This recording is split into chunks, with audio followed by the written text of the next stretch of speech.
Здравствуйте, дорогие телезрители! В эфире программа «Беседы у камина». В нашей жизни, особенно в последнее время, неизменно возникают ситуации, когда рядом с нами оказываются люди, переживающие тяжелые времена. В такие минуты мы понимаем, все, что мы можем и должны сделать, это оказать поддержку. Но неожиданно это оказывается непростой задачей. Как найти правильные слова? Что следует говорить?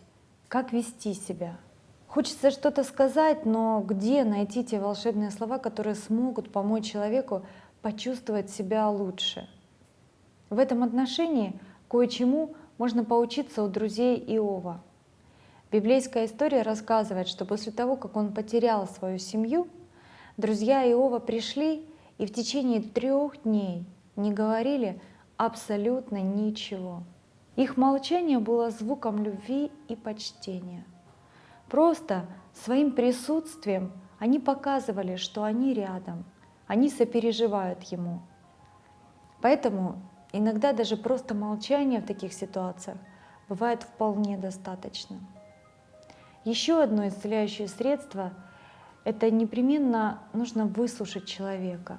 Мы почему-то считаем, что непременно должны сказать что-то ободряющее, вселяющее надежду, типа слов «все будет хорошо, вот увидишь». Но позвольте дать вам совет.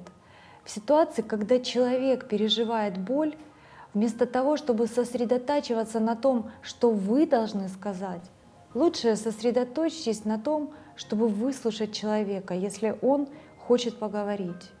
Дайте возможность ему излить все наболевшее за время его переживаний. Задайте ему какие-то практические вопросы. К примеру, что ты хочешь, чтобы я сделала для тебя на работе, пока ты не там? Есть ли какие-то поручения, которые я могу выполнить для тебя? Могу ли я сходить за покупками для тебя? Предложите сделать для него какие-то конкретные вещи, потому что выполнение каких-то дел по хозяйству может быть исцеляющим. Оно дает чувство равновесия, когда выполняешь что-то обыденное, каждодневное. Еще один совет.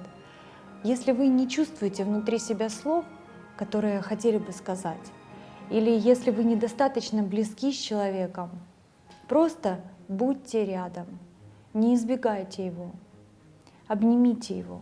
Объятия очень важны в данной ситуации.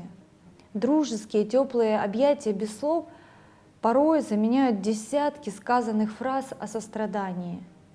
Давно доказано, что простые непосредственные объятия не только укрепляют иммунную систему, но дарят радость и чувство защищенности, не дают людям замыкаться в себе, помогают человеку почувствовать себя любимым, необходимым, а не одиноким и потерянным. Я очень надеюсь, что эти простые советы станут для вас опорой в помощи другим людям. Давайте сегодня не будем оставаться равнодушными к чужим страданиям, будем милосердны и мудры. Возможно, сейчас, в трудные времена, происходит настоящая проверка нашего характера, нашего сердца и нашего сострадания к другим людям. Всего вам доброго!